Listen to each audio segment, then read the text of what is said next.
Hello to all students. हम Ascaris lumbricoides के बारे में देखेंगे, जो कि फर्स्ट ग्रेड के लिए हमने टॉपिक सेलेक्ट किए हैं। एनिमल डाइवर्सिटी के अंदर एनिमल्स को लिए हैं, उनमें से हम अब एस्केरिस लोम्ब्रिकॉइडिस के बारे में पढ़ेंगे। इसका सामान्य नाम है कॉमन राउंड वर्म। ये निमेटोड है और निमेटोड को सामान्य तौर पर हम राउंड वर्म के नाम से जाने जाते हैं या गोल कृमि कहते हैं। ये लार्जेस्ट फाइलम है निमेटोड का। कौन सा? एस्केलमेंथिस। इनकी बॉडी के बारे में देखते हैं तो बॉडी शेप कैसी है इनकी? सिलेंड्रिकल बॉडी होगी। ये स्यूडोसिल होंगे, फर्स्ट टाइम इंट्रोड्यूस हुए हैं स्यूडोसिल, यानी आभासी देह को पाई जाएगी। और कंप्लीट डाइजेस्टिव सिस्टम इनमें मिलता है, पहली बार मिलता है।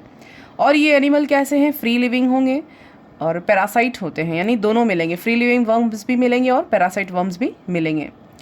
इनमें जितने भी वर्म्स हैं वो सारे इंक्लूड किए जाते हैं एस्केलमेंथिस के अंदर या नेमेटोड्स के अंदर।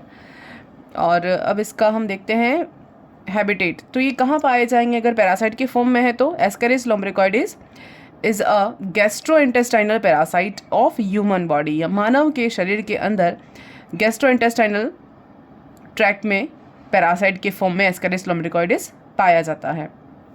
यहाँ पर मैंने कॉमन मेल और फीमेल बोथ डायग्राम यहाँ पर मेंशन किए हैं। तो पहले इसका टैक्सोनॉमी देखते हैं। फाइलम कौन सा होगा? निमेटोडा। क्लास रहेगी फैस्मिडा। ये क्या है देखते हैं। फैस्मिडा क्या है? सेंसरी ऑर्गन्स हैं जिनके बेस पर इनको क्लासिफाई किया गया है। फिर देखते हैं ऑर्डर। ऑर्डर है एस्केरॉइडी, सब ऑर्डर है एस्केरिनी, फैमिली है एस्केरिडी, जेनस रहेगा एस्केरिस और स्पीशीज होगी इसकी लोम्ब्रिकॉइडिस। ये हो गया क्लासिफिकेशन। अब हम डिस्ट्रीब्यूशन और हैबिट्स देखते हैं। हैबिटेट्स, डिस्ट्रीब्यूशन यानी कहाँ कहाँ ये पाया जाएगा। तो ये कॉस्मोपॉलिटन यानी जहाँ मानव है वहाँ ये पाया जाएगा। Most familiar endoparasite of human, मानव में पाया जाने वाला सबसे सामान्य प्रकार का जो वर्म कहा जाता है वो कौन है? एस्केरिस लोम्ब्रिकॉइडिस। और इनहैबिट्स द स्मॉल इंटेस्टाइन, ये कहाँ पर रहता है? मानव की छोटी आंत में या स्मॉल इंटेस्टाइन के अंदर आराम से पैरासाइट के फॉर्म में रहता है। फिर एक्सटर्नल मॉर्फोलॉजी, बाह्य आकारी की देखें तो शेप और साइज को देखते हैं। सबसे पहले इलोंगेटेड बॉडी रहेगी इनकी, सिलेंड्रिकल शेप होगी और ग्रेजुअली टेपरिंग होगी, यानी धीरे धीरे सिरों पर जाते समय ये कैसी होती जाएगी? नुकीले होते जाएंगे। फिर सेक्सेस सेपरेट होंगे, यानी मेल फीमेल आप देख सकते हो दोनों अलग अलग हैं। फीमेल का साइज कितना रहेगा? लेंथ जो होगी वो 20 to 40 सेंटीमीटर लेंथ रहेगी और डायमीटर रहेगा 4 to 6 mm इसका व्यास रहेगा।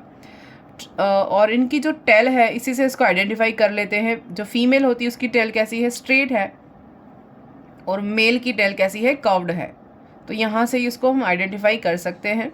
फिर कलर देखें तो फ्रेश स्पेसिमेन का कलर कैसा रहेगा? Light yellow to pink. ये फ्रेश स्पेसिमेन का कलर इस तरह का रहेगा, यानी न्यूली जो एडल्ट अभी होने वाले हैं, जुवेनाइल हैं, उनका कलर। फिर लॉन्गिट्यूडिनल लाइंस प्रेजेंट रहती हैं इसके ऊपर। कितनी देखते हैं? 4 इन नंबर। कितने? 4 लॉन्गिट्यूडिनल लाइंस प्रेजेंट होती हैं। सबसे पहले मिड डॉर्सल लाइन, सेकेंड है मिड वेंट्रल लाइन और 2 लेटरल लाइन, 2 पार्श्व लाइंस प्रेजेंट होती हैं। फिर डेंटिकल्स प्रेजेंट होते हैं ऑन मार्जिन ऑन लिप्स। उनके ऊपर लिप्स के मार्जिन पर डेंटिकल्स होते हैं छोटे छोटे, जिससे ये होस्ट बॉडी की इंटेस्टाइन को अडहेस करके या अटैच करके रहते हैं और उनका जो फीड है वो लेते रहते हैं। फिर outer surface of each lip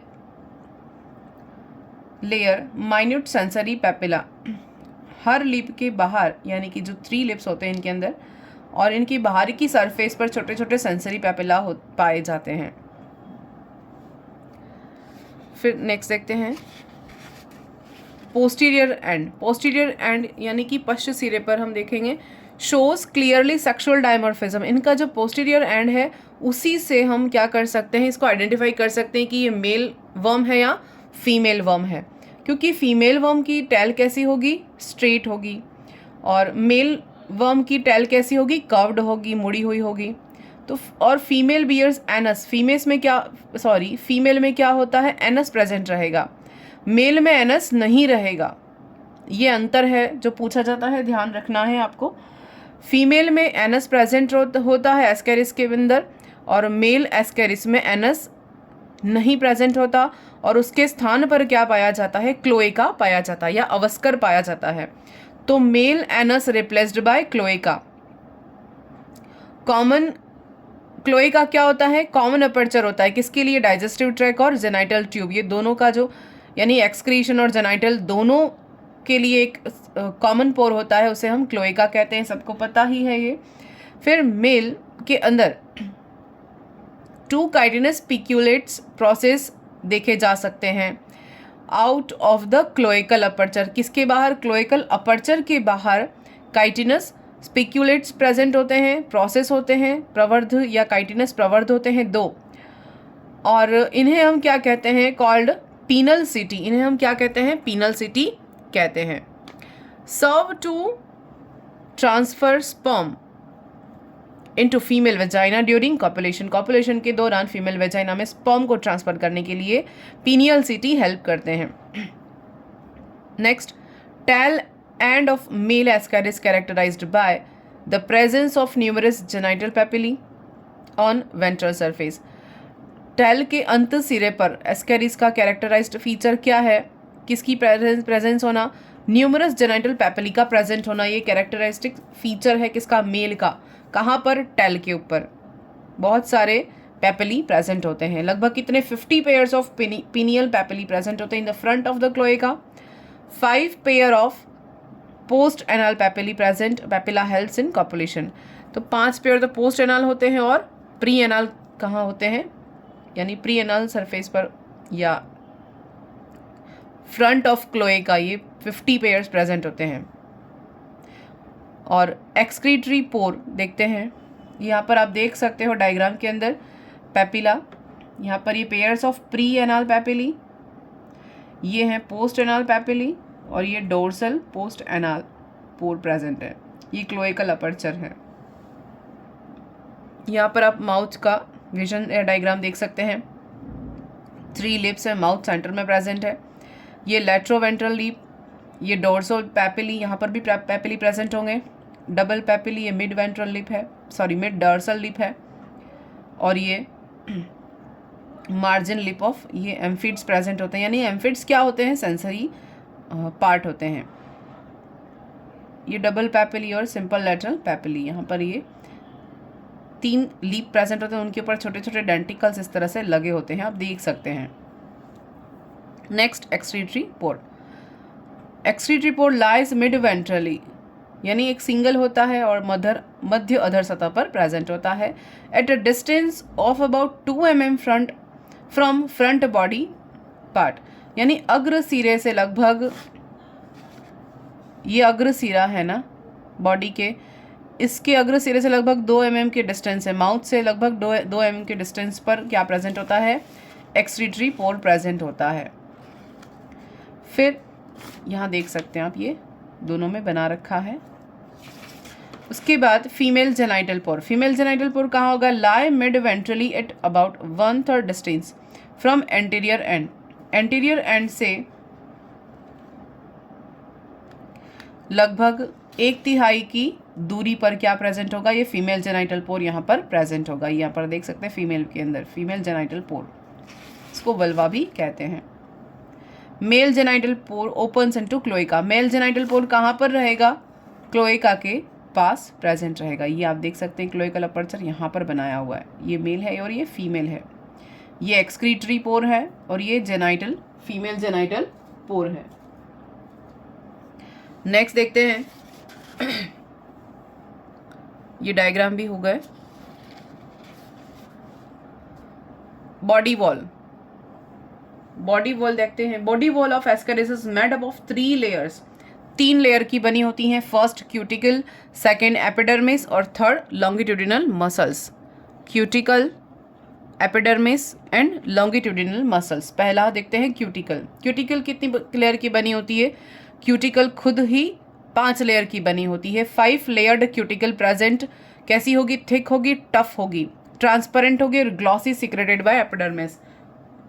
ये इसके कैरेक्टर हैं, glossy, transparent, thick and tough. लेकिन सिक्रेट कहाँ से होगी, एपिडर्मिस के थ्रू ये सिक्रेट होगी। उसके बाद क्यूटिकल को माइक्रोस्कोपिक स्टडी करें, इलेक्ट्रॉन माइक्रोस्कोपिक स्टडी के थ्रू पता चलता है कि इसमें भी और सब लेयर पाई जाती हैं। कितनी? 5। उनके बारे में देखेंगे। पहली क्या है? लिपॉइड लेयर। लिपॉइड लेयर। दूसरी है कॉर्टिकल या कॉर्टेक्स लेयर। थर्ड है मैट्रिक्स लेयर। फोर्थ है फाइबर लेयर और फिफ्थ है बेसमेंट लेयर। तो एक एक करके देखते हैं। लिपॉइड लेयर। लिपॉइड लेयर कैसी है? इसका फीचर क्या है? ऑस्मोफिलिक मेम्ब्रेन है और अबाउट 1000 एंगस्ट्रॉम मोटी होती है लिपॉइड लेयर। इसका नेचर कैसा है? ऑस्मोफिलिक मेम्ब्रेन है। और कॉर्टिकल या कॉर्टेक्स लेयर कैसी है? Consist of dense material keratin resistant to the digestive juice, include outer cortical layer and inner cortical layer. तो कॉर्टिकल लेयर भी दो लेयर की बनी होती है, आउटर कॉर्टिकल और इनर कॉर्टिकल। इसमें कौन सा मटेरियल पाया जाता है? हिरेटिन मटेरियल पाया जाता है। इंपॉर्टेंट है, अभी तक कहीं पूछा नहीं गया लेकिन फिर भी पूछ सकते हैं। Resistant to the digestive juice, यानी ह्यूमन के इंटेस्टाइन में अगर ये रहता है और ह्यूमन की स्टमक से जो गैस्ट्रिक जूस या डाइजेस्टिव जूस सीक्रेट होते हैं, अगर वो इन्हें डाइजेस्ट कर लेंगे तो ये एनिमल मर जाएगा। तो इसको प्रोटेक्ट करने के लिए इसके ऊपर कौन सी लेयर पाई जाती है? कॉर्टिकल लेयर पाई जाती है, जो किसकी बनी होती है? हेरेटिन की बनी होती है, जो इसे डाइजेस्ट होने से बचाती है, डेड होने से बचाती है। किससे? ह्यूमन के डाइजेस्टिव जूस से इन्हें प्रोटेक्ट करती है। और ये खुद ही 2 लेयर की बनी होती है, पहली आउटर कॉर्टिकल लेयर और दूसरा है इनर कॉर्टिकल लेयर। नेक्स्ट देखते हैं third, matrix layer. Matrix layer किसकी बनी होती है? सल्फर रिच मैट्रिसिन होता है। मैट्रिक्स लेयर किसका बना होता है? ये लेयर सल्फर रिच मैट्रिसिन, यानी कि सल्फर मैट्रिसिन सब्सटेंस का बना होता है, इसमें सल्फर बहुत अधिक मात्रा में प्रेजेंट होता है। इसमें भी आउटर फाइब्रिलर लेयर, फिर होमोजेनस लेयर और बाउंड्री लेयर, ये 3 लेयर पाई जाती हैं। किसमें? मैट्रिक्स के अंदर। फाइब्रस लेयर में क्या पाया जाएगा? फाइबर लेयर बाकी है अभी। आउटर फाइब्रिलर लेयर, मैट्रिक्स के अंदर 3 तरह की लेयर पाई जाती हैं। ये कैसी होती है? Outer fibrillar layer transferred by branching canals. और फिर दूसरी कौन सी होती है? Homogeneous layer. होमोजेनस कैसी है? इनमें रेडियल स्ट्रेशन पाए जाते हैं। और बाउंड्री लेयर बाहर की कॉर्टिकल लेयर कही जाती है। फिर देखते हैं फाइबर लेयर। ये कोलेजन फाइबर्स की बनी होती है। फाइबर लेयर किसकी बनी होती है? कोलेजन फाइबर की बनी होती है। बेसमेंट मेम्ब्रेन किसकी बनी होगी? Form inner line of the cuticle. ये बेसमेंट मेम्ब्रेन क्या बनाती है? क्यूटिकल का आंतरिक स्तर फॉर्मेशन करती है। तो ये क्यूटिकल की ही 5 लेयर हो गई। अब क्वेश्चन आता है इसमें से। फिर देखते हैं एपिडर्मिस और हाइपोडर्मिस। इसको एपिडर्मिस भी कह सकते हैं और हाइपोडर्मिस भी कह सकते हैं। इसका कैरेक्टर क्या है? सिंशियल लेयर बिलो क्यूटिकल। क्यूटिकल के नीचे पाई जाएगी और सिंशियल होगी, यानी बहुकेंद्रकीय। हिंदी में कहें तो बहुकेंद्रकीय होती है इनकी एपिडर्मिस, यानी बहुत सारे न्यूक्लियस प्रेजेंट होते हैं एक सेल के अंदर।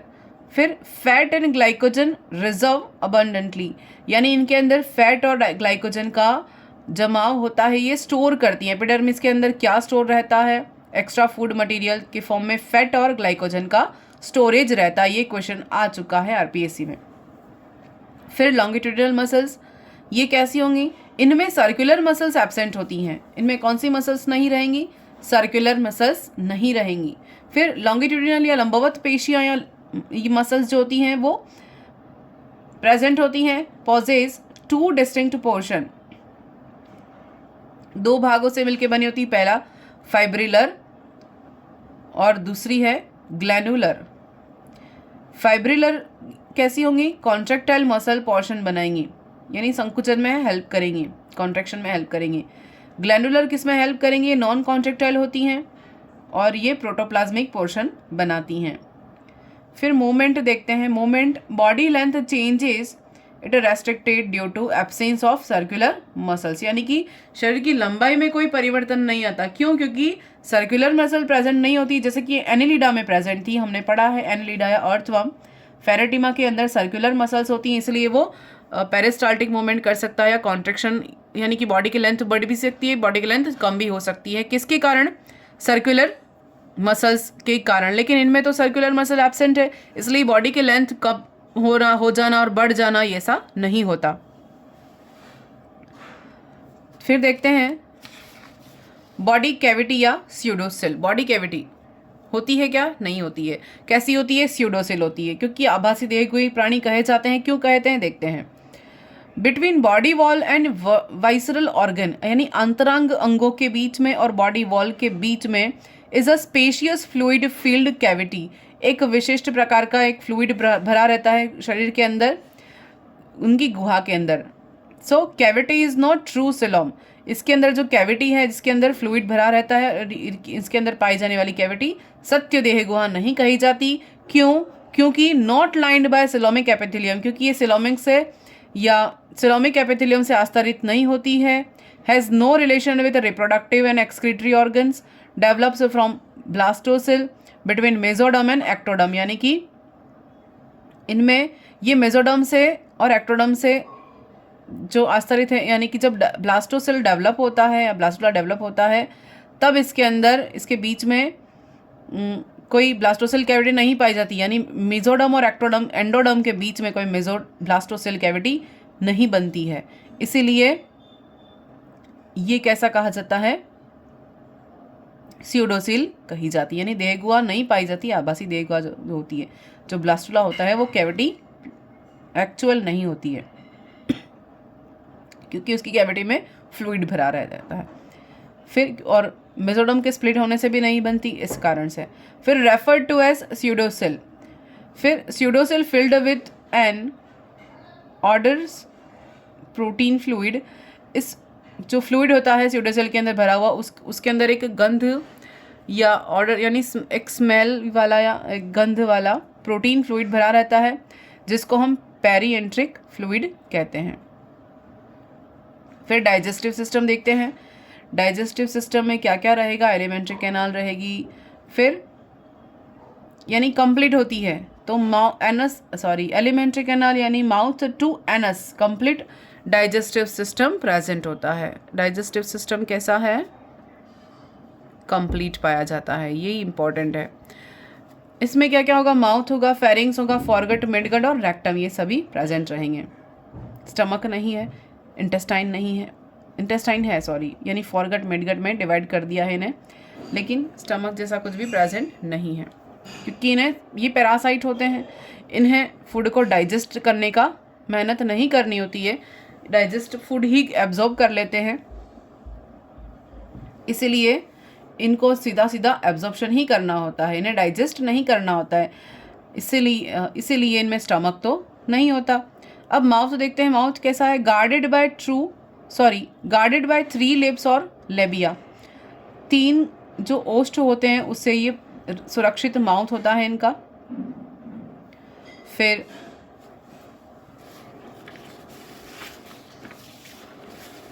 ये डायग्राम में आप देख सकते हैं, 3 ओष्ठ हैं और बीच में माउथ प्रेजेंट है। फेरिंग्स कैसी है? सिलेंड्रिकल है, thick walled muscular pharynx present होती है। इंटेस्टाइन कैसी है? जब फेरिंग्स आगे की ओर बढ़ती है तो ये इंटेस्टाइन में कन्वर्ट होती है, एक्सटेंड होती है, और पूरी बॉडी की लंबाई के साथ पूरी इंटेस्टाइन प्रेजेंट होती है, पूरे शरीर की लंबाई के साथ लंबी इंटेस्टाइन प्रेजेंट होती है। Intestine is dorsoventrally flattened and its wall consist of a single layer of tall columnar cell, inner margin layer by microvilli form brush border.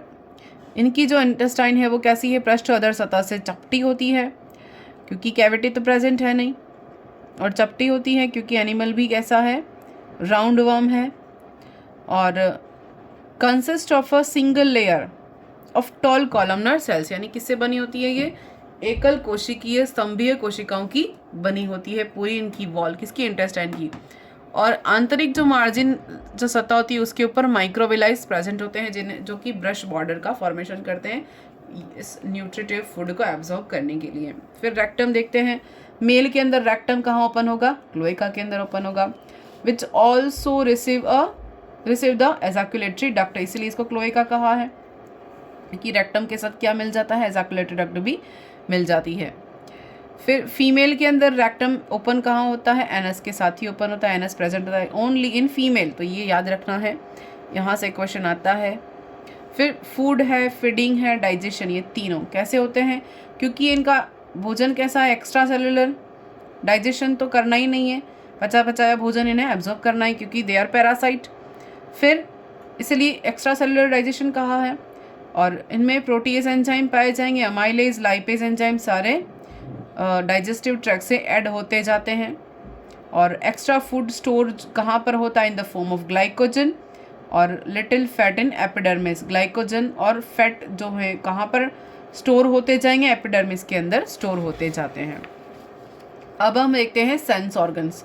इनको सेंस ऑर्गन्स या एम्फिड्स के बेस पर ही तो क्लासीफाई किया गया है, तो इम्पॉर्टेंट है। तो ये क्वेश्चन पूछ सकते हैं कि इसका क्लासिफिकेशन का आधार क्या है। हर फाइलम के अंदर ये क्वेश्चन बन सकता है कि हर फाइलम को क्लासीफाई करने का बेस क्या रहता है, और जानना ज़रूरी भी है, तभी हमें याद हो जाएगा। The sense organ of Ascaris are simple elevations supplied by nerves. They include various papillae, amphids and phasmids. Sense organ में पहला हम देखते हैं papillae. Papillae are in the form of small villi situated on different body parts. सबसे पहले labial papilla देखते हैं। Labial papilla formed by sensory cells surrounded by many supporting cells. These are gustatoreceptor and present on 3 lips surrounding mouth. तो ये labial papillae कहाँ होंगे, जहाँ mouth हमने देखा था उसके चारों ओर लेबियल पेपिली प्रेजेंट होते हैं, यानी माउथ के चारों ओर प्रेजेंट हैं। ये आप देख सकते हो, ये डबल पेपिली, ये amphids, simple lateral papillae, double papillae, ये प्रेजेंट होते हैं माउथ के चारों ओर, लेबियल पेपिली। और इन्हें ये क्या होते हैं, गस्टेटोरेसेप्टर होते हैं, स्वादग्राही कह सकते हैं इनको, ये स्वादग्राही होते हैं। और सेकंड है सर्वाइकल पेपिली। सर्वाइकल पेपिली कहाँ रहेंगे, डॉर्सली यानी पृष्ठ सतह पर, about 2 mm behind, dorsally about 2 mm behind lips, यानी लिप्स के पीछे 2 mm के तक डिस्टेंस पर। Are present a pair of cervical papillae, these are tactile organ, ये हैं स्पर्श संवेदी होते हैं। कौन, सर्वाइकल पेपिली कहाँ प्रेजेंट रहेंगे, 2 mm पीछे, कहाँ, डॉर्सल सरफेस पर, लिप के ओष्ठ के पीछे, इन्हें सर्वाइकल पेपिली कहते हैं। और इनका काम क्या है, टैक्टाइल ऑर्गन होते हैं। ये कौन है, गस्टेटोरेसेप्टर हैं, लेबियल पेपिली। फिर एनाल पेपिली कहाँ होंगे, एनाल से इसके या एनाल के पास में। Present ventrally below the posterior end of the male are 5 pairs of the post anal papillae and 50 pairs of pre anal papillae. Anal region पर पेपिला के साथ पेपिला प्रेजेंट रहेंगे। किसमें हेल्प करेंगे, इनका फंक्शन क्या हो गया, कॉपुलेशन के दौरान ये हेल्प करेंगे। ये सेंसेशन और सेंसरी ऑर्गन्स है। दूसरे कौन है, एम्फीड्स। एम्फीड्स क्या है देखते हैं। On each lateroventral lip, lip के चारों ओर पृष्ठ पार्श्व अधर सतह पर, a single amphid is present near a single papillae. यहाँ पर आप देखिए ये प्रेजेंट है एम्फीड्स, एक सिंगल पेपिली प्रेजेंट होता है, एक ही एम्फिड प्रेजेंट होता है, किसके चारों ओर, लिप के पास में। और ये भी क्या है, गस्टेटो या गस्टेटरी सेंसरी ऑर्गन्स है या कीमोरेसेप्टर। इनका फंक्शन क्या हो जाएगा, कीमोरेसेप्टर का फंक्शन है या गस्टेटोरेसेप्टर का इनका फंक्शन है। फिर फैस्मिड्स। फैस्मिड्स क्या होते हैं, दीज आर कीमोरेसेप्टर यूनिसेलुलर ग्लैंड्स। ये क्या है, एक्चुअली दे आर कीमोरेसेप्टर्स, रसायन संवेदी हैं फैस्मिड्स। ओपनिंग वन ऑन इधर साइड ऑफ टेल। ये कहाँ रहेंगे फैस्मिड्स, ये टेल रीजन पर रहेंगे। फैस्मिड्स कहाँ रहेंगे, टेल रीजन पर। एम्फिड्स कहाँ रहेंगे, लिप रीजन पर, आगे वाले पोर्शन पे, माउथ के पास एम्फिड्स। और फेसमिड कहाँ रहेंगे, टेल रीजन पर स्थित रहेंगे। नेक्स्ट देखते हैं रिप्रोडक्टिव ऑर्गन।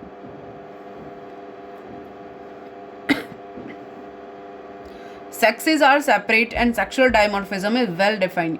इनमें जो मेल फीमेल है वो अलग हैं, सेक्सेस सेपरेट हैं, और लैंगिक द्विरूपता भी बहुत स्पष्ट रूप से दिखाई देती है क्योंकि टेल रीजन में डिफरेंस है। Male are smaller than female. Male कैसे होते हैं, फीमेल से छोटे होते हैं। They possess a recurved tail with pre and post anal papillae, a cloaca and a pair of spicules और पीनियल सिटी। मेल के अंदर हम आइडेंटिफाई कर सकते हैं कि मेल का जो टेल वाला पोर्शन है वो कैसा है, कर्व्ड है, मुड़ा हुआ है, और किसके साथ, प्री एनल पेपिली और पोस्ट एनल पेपिली के साथ ये प्रेजेंट रहता है। क्लोएका की प्रेजेंस है जो कि फीमेल में नहीं होती है। फीमेल में एनस प्रेजेंट होता है और मेल में क्लोएका प्रेजेंट होता है, और उसके साथ पीनियल सिटी भी प्रेजेंट होते हैं जो कॉपुलेशन में हेल्प करते हैं। अब एक एक करके देखते हैं मेल रिप्रोडक्टिव ऑर्गन्स।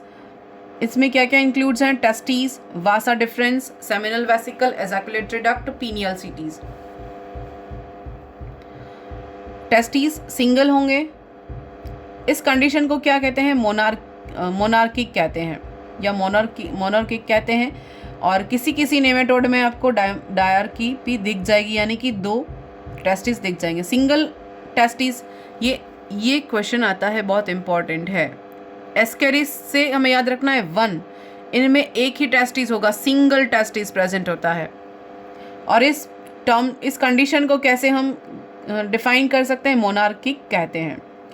और कहाँ पर रहेंगे, extend middle of the body, मध्य में रहेंगे, और testis in form of solid cytoplasmic rachis. फिर है vasa deferens. Vasa deferens, distal part of testis, यानी इसका दूरस्थ सिरा टेस्टिस का, continues into a short thick twisted tube called vasa difference.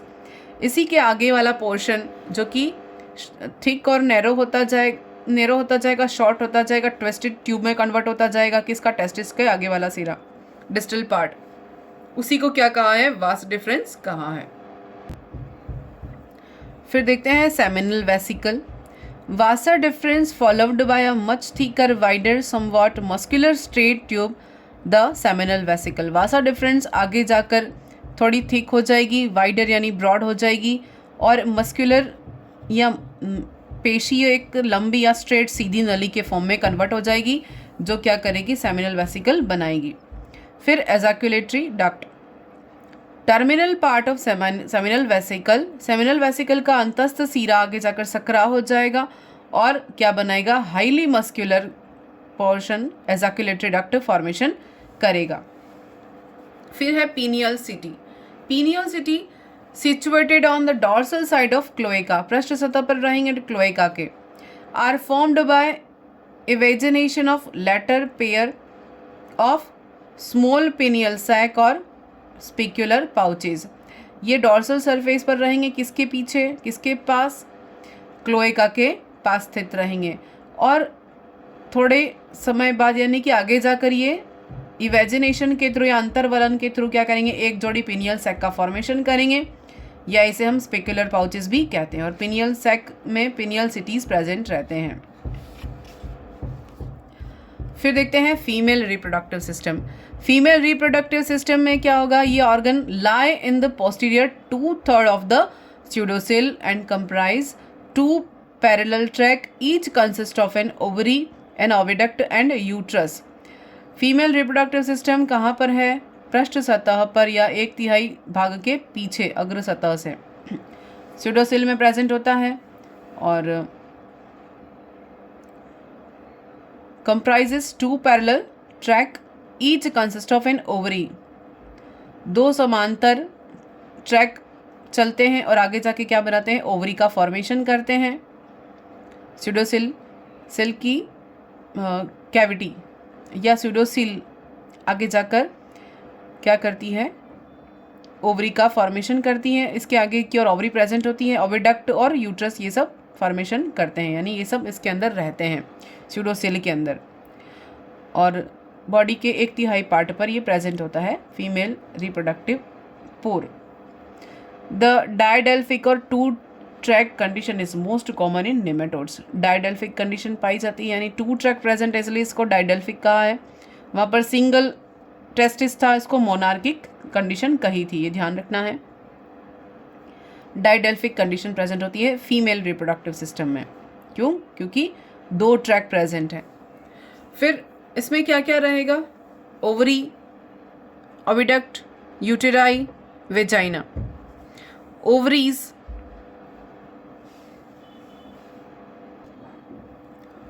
ovaries are 2 in numbers. Each ovary of Ascaris is long thread-like structure and twisted in blind tubule.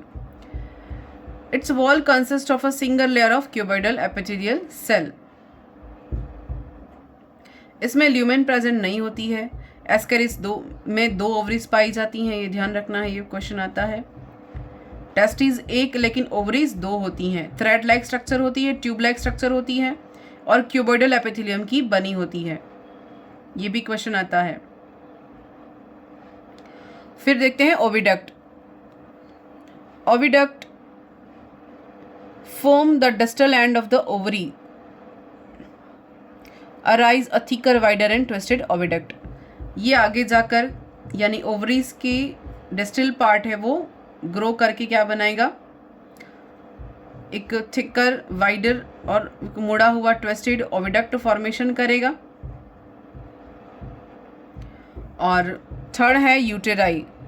Each oviduct continue into a much wider, thicker, almost untwisted tube called uterus या uteri. आगे जाके यूटेराई का formation करेगा कौन? Oviduct, जो कि untwisted tube होती है, मुड़।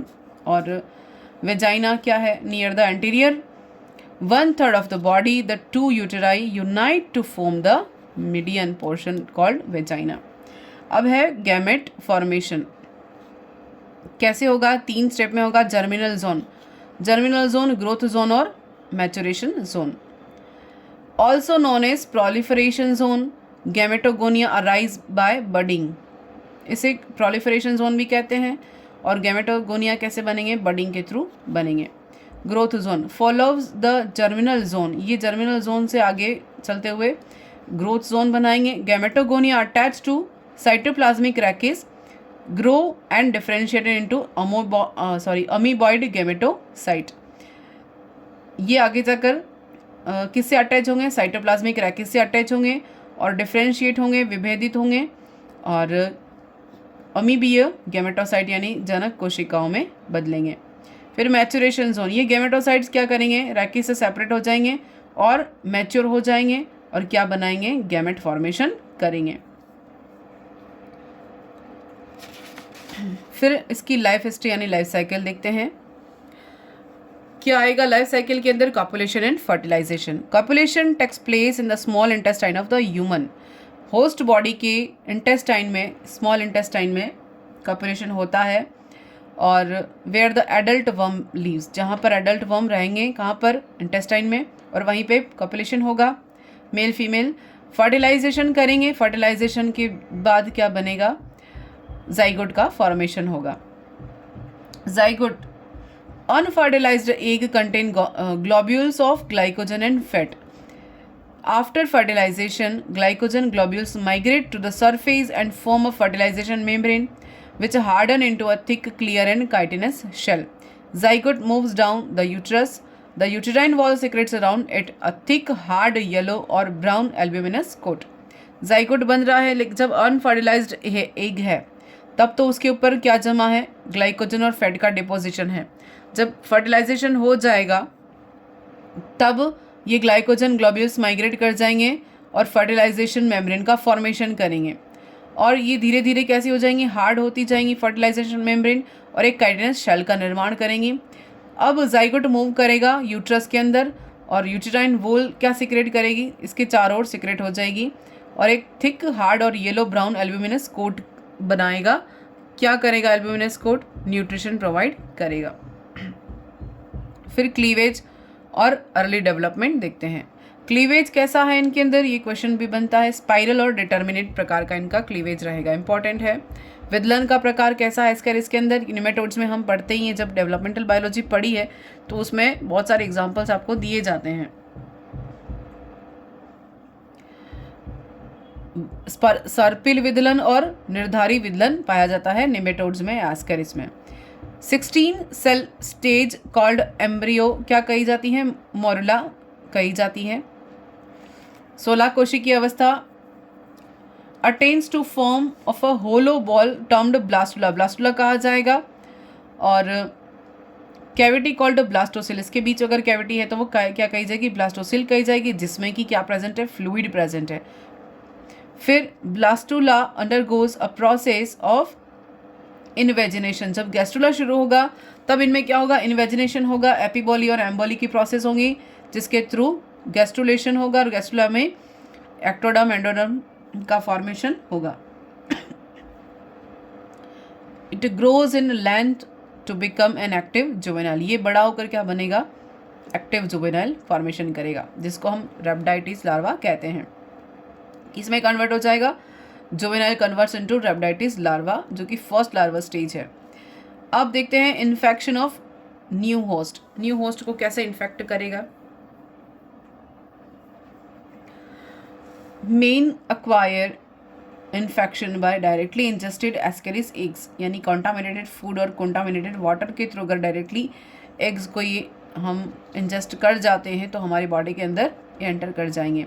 Containing the infected second stage rhabditis, अब ये भीतर जाकर हमारी बॉडी के अंदर जाकर ये जो एग्स हैं वो सेकेंड लार्वल स्टेज यानी रैप्टाइटिस लार्वा में बदलेंगे और फिर जुवेनाइल हैच आउट होकर जुवेनाइल फॉर्मेशन करेंगे और एडल्ट एनिमल का फॉर्मेशन करेंगे।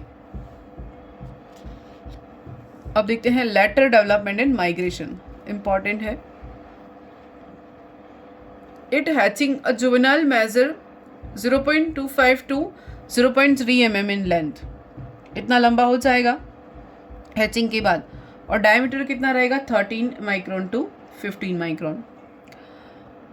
Perform actively thrashing movements and bores through the epithelium of host intestine and starts its migration in host body, क्या करेगा? जब ये लार्वा बन गया तब ये बहुत एक्टिवली परफॉर्म करेगा और एपिथेलियम में एंटर कर जाएगा। किसकी एपिथेलियम? इंटेस्टाइन की एपिथेलियम में, और माइग्रेट करना शुरू कर देगा, पूरी बॉडी में माइग्रेट करेगा, ये सब जगह जाएगा। प्राइमरी माइग्रेशन कहाँ होता है देखते हैं। Larva enters the hepatic portal circulation which carries it to the liver, larva कहाँ एंटर करेगा? हिपेटिक पोर्टल रीजन में, यानी ये रहा, ये जो न्यूली हैच ये आया सेकेंड स्टेज में लार्वा हैच आउट करके, ये एक है, एक से बाहर आ गया बॉडी के अंदर जाने के बाद। कहाँ एंटर कर रहा है? ये लीवर के अंदर एंटर कर रहा है, हिपेटिक पोर्टल वेन में एंटर कर रहा है। फिर कहाँ जाएगा ये? From liver it final reaches the heart through post caval vein, liver से कहाँ जाएगा ये? यहाँ पर लीवर से कहाँ एंटर करेगा? हार्ट के अंदर पोस्ट केवाल रीजन में एंटर करेगा। उसके बाद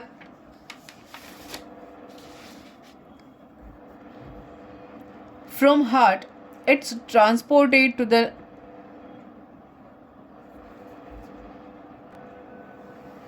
हार्ट से कहाँ पर जाएगा? लंग के थ्रू होते हुए पल्मरी आर्टरी में प्रवेश करेगा, यानी लंग में प्रवेश करेगा। फिर ये यहाँ देख सकते हैं, लीवर के बाद कहाँ जाएगा? हार्ट में, हार्ट के बाद कहाँ जाएगा?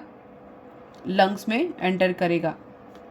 ये फोर्थ स्टेज लार्वा है। ये थर्ड स्टेज और फोर्थ स्टेज कहाँ पर होंगी?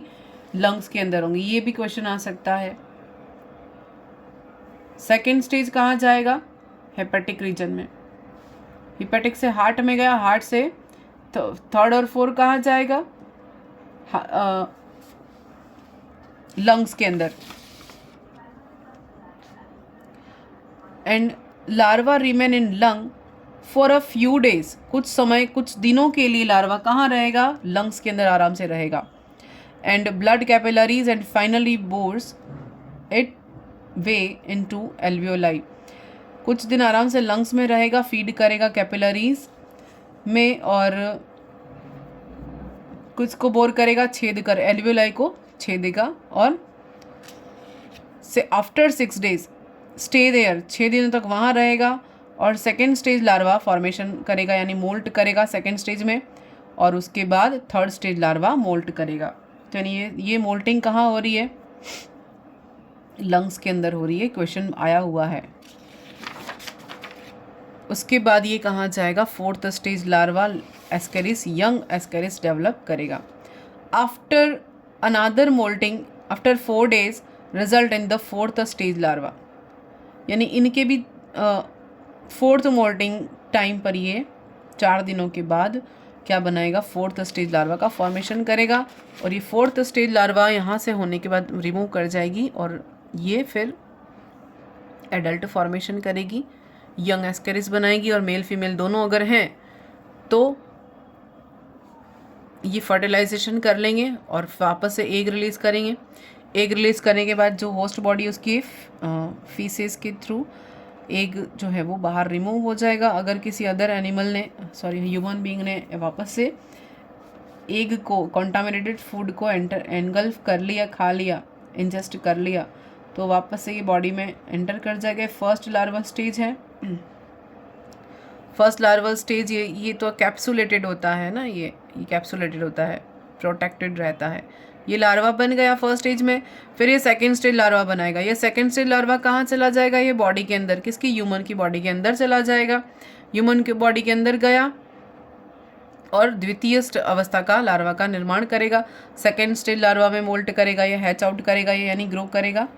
ये बनाया छोटा सा जुवेनाइल, फिर ये जुवेनाइल किसको भेदेगा? इंटेस्टाइन को भेदेगा। इंटेस्टाइन में से कहाँ जाएगा? लीवर में जाएगा। लीवर से कहाँ जाएगा? हृदय में जाएगा। हृदय से कहाँ जाएगा? लंग्स में। और लंग्स में ये क्या करेगा? मोल्टिंग करेगा। थर्ड स्टेज और फोर्थ स्टेज लार्वा मोल्टिंग करेगा। तीसरे से चौथे में ये मोल्ट करेगा और ये वापस फोर्थ स्टेज लार्वा में ये फ्री हो जाएगा, वापस से इंटेस्टाइन में आ जाएगा लंग्स के थ्रू, एल्वियोलाई के थ्रू। तो इस तरह से एस्केरिस की लाइफ साइकिल देखी। एक बार फिर से सुन लेते हैं। ये जो एस्केरिस है इसमें पहले तो सबसे पहले कोशिकीय 16 कोशिकीय अवस्था एक बना एम्ब्रियो की, जिसको ब्लास्टुला कहा। उसके अंदर की कैविटी को हमने ब्लास्टोसेल कहा या ब्लास्टुला कहा कैविटी। और उसके बाद ये गैस्ट्रोला बनेगा। जब ये 10 से 14 दिन के बाद जुवेनाइल तैयार हो जाता है, उसके बाद ये कहाँ कहाँ मूव करेगा? ये जुवेनाइल होस्ट बॉडी की एलिमेंट्री कैनाल में, उनके नर्व रिंग और मिट्टी में ये जो जुवेनाइल बना ये कहाँ कहाँ मूव करेगा?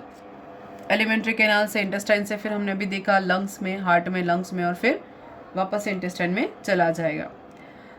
तो यहाँ पर जो कौन सा लार्वा अपन ने देखा? रेब्डाइटिड लार्वा। सबसे पहले तो रेब्डाइटीज लार्वा या रेब्डिटीफॉर्म लार्वा भी कहते हैं, लेकिन इसकी इन्फेक्टिव स्टेज जो होती है वो फर्स्ट वाली स्टेज नहीं होती है। इसका जो सेकेंड स्टेज है, सेकेंड स्टेज ऑफ रेब्डिटोइड लार्वा, ये इम्पॉर्टेंट है। ये हमने देखा अभी, सेकेंड स्टेज ये वाली। इन्फेक्टिव स्टेज कौन सी कही जाएगी? क्वेश्चन क्या आएगा कि एस्केरिस की संक्रमण अवस्था कौन सी है, कौन सा लार्वा संक्रमित करता है? तो कौन सा लार्वा संक्रमित करेगा? Second stage of larva. द्वितीय अवस्था का लार्वा इन्फेक्शियस कहा जाएगा।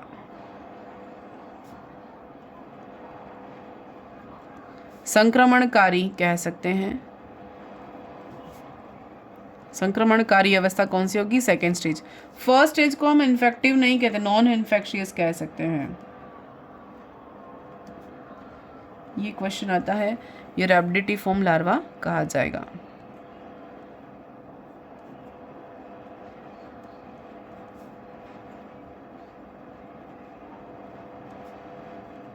रेब्डिटीफॉर्म लार्वा। तो ये इन्फेक्शियस होती है और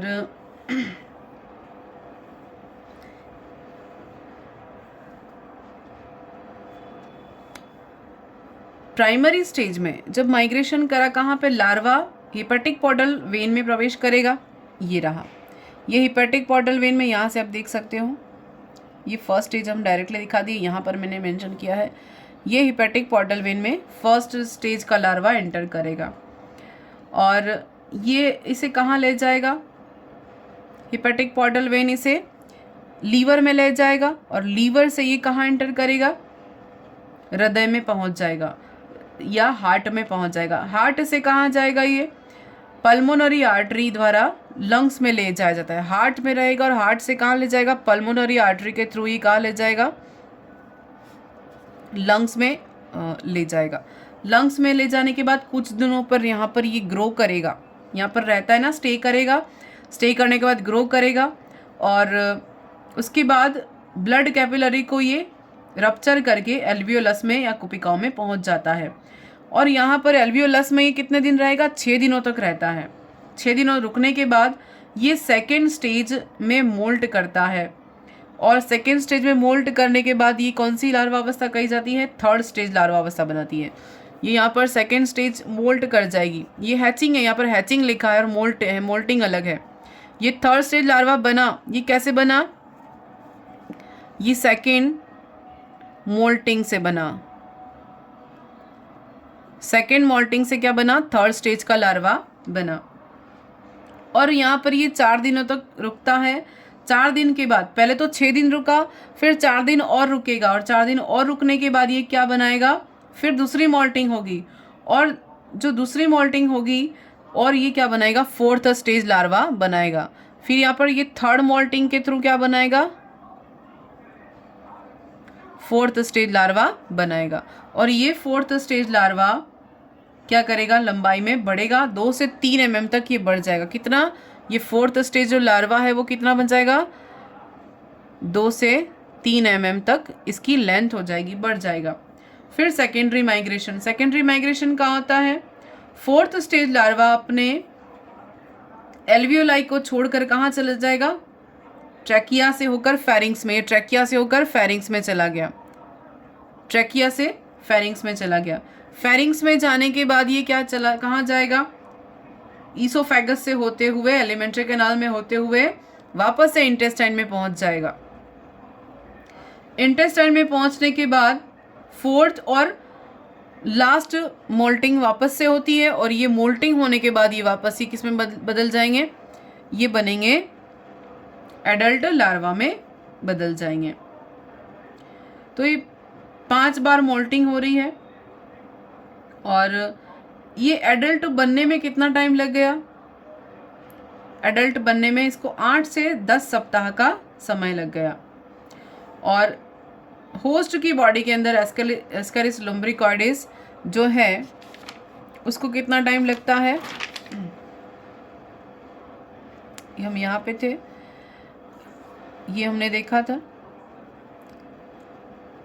कितना टाइम लगता है? 9 से 12 का। तो ये सेकेंडरी माइग्रेशन यहाँ पर रह गया था बताना कि यहाँ तक तो हमने देख लिया था, कैपिलरी से बोर करके एल्वियोलाई में चला जाएगा। फिर क्या बताया मैंने? 6 दिन यहाँ पर रुकता है। 6 दिन रुकने के बाद ये सेकेंड मोल्टिंग करेगा। सेकेंड मोल्टिंग के बाद ये थर्ड स्टेज का लार्वा बन जाएगा। थर्ड स्टेज का लार्वा बनने के बाद जब अगले वापस 4 दिनों के बाद एक और मोल्टिंग होती है और ये क्या बनाता है? फोर्थ स्टेज का लार्वा बनाता है। और ये फोर्थ स्टेज का लार्वा कहाँ जाएगा? फेरिंग्स में जाएगा। फेरिंग्स से देखिए उसको सेकेंडरी माइग्रेशन कहेंगे। अभी तो ये अभी तक जो पढ़ा वो प्राइमरी माइग्रेशन था, अभी क्या है? Secondary migration. सेकेंडरी माइग्रेशन में फोर्थ स्टेज लार्वा कहाँ रहता है? टेम्पररी यानी कुछ टाइम के लिए एल्वियोलाई में रहेगा और फिर ट्रैकिया को मूव करते हुए फेरिंग्स में चला जाएगा। फेरिंग्स से कहाँ चला जाएगा? एलिमेंट्री कैनाल से इंटेस्टाइन में चला जाएगा। इंटेस्टाइन में फिर ये मोल्ट करेगा और फोर्थ और लास्ट टाइम मोल्ट करेगा और ये एडल्ट में कन्वर्ट हो जाएगा। फिर एडल्ट अटेंड सेक्सुअल मैच्योरिटी। अब इसमें सेक्सुअल मैच्योरिटी आ जाएगी। कितना टाइम लेगा? परिपक्व होने में 8 से 10 सप्ताह का समय लेगा। और एवरेज लाइफ स्पान कितनी है इसकी? एस्केरिस लुम्ब्रिकॉइडिस की 9 से 12 मंथ, 9 to 12 मंथ इसकी होल लाइफ स्पान इसकी है, एस्केरिस लुम्ब्रिकॉइडिस की। तो ये हमने यहाँ पर देख लिया कंप्लीट एस्केरिस। फिर है, अगर एबरेंट माइग्रेशन के बारे में सुने। तो एबरेंट माइग्रेशन क्या होता है कि अगर कभी कभी इसको अपना पाथ नहीं मिलता तो ये अपने चारों ओर एक कैल्शियम का आवरण बना लेता है जिसको एंसिस्टमेंट कहते हैं, और कैल्शियम एंसिस्ट या पुटी बन जाती है और ये डॉर्मेंट स्टेज में रहता है। और कहाँ रहता है? कभी कभी एस्केरिस अपने लार्वा सामान्य मार्ग से माइग्रेट, यानी कि जो माइग्रेशन का पाथ है उसको फॉलो न करके कहाँ जाके बैठ जाएगा? ब्रेन में जाके बैठ जाएगा। कहाँ जाके बैठ जाएगा? ब्रेन के अंदर। तो ये तो और डेंजरस हो गया, ब्रेन में जाकर बैठ जाएगा। अब ये नॉर्मल पाथ को फॉलो नहीं करे और कहाँ पर जाके बैठ जाए? ब्रेन में जाके बैठ जाएगा। तो ये डॉर्मेंट स्टेज है, सिस्ट या कैल्शियम का ये एक सिस्ट बना लेगा, कैल्शियम सिस्ट बना लेगा अपने चारों ओर, ताकि इसको कोई हार्म ना पहुंचा सके, इसको डैमेज ना कर पाए। तो अन्य अंगों में जीवित अवस्था में नहीं रह पाता और ये ब्रेन में जाकर डिपॉजिट हो जाएगा। एस्केरिस से होने वाले डिजीज एस्केरियासिस कही जाती है, और डिजीज़ के अंदर हम देखेंगे जैसे कॉमनली हेलमिंथिस डिजीज़ भी देख लेंगे। यहाँ तक अपना एस्केरिस ख़त्म हो रहा है, फिर अगले वीडियो में नेक्स्ट जो भी टॉपिक अपन होगा वो देख लेंगे। धन्यवाद।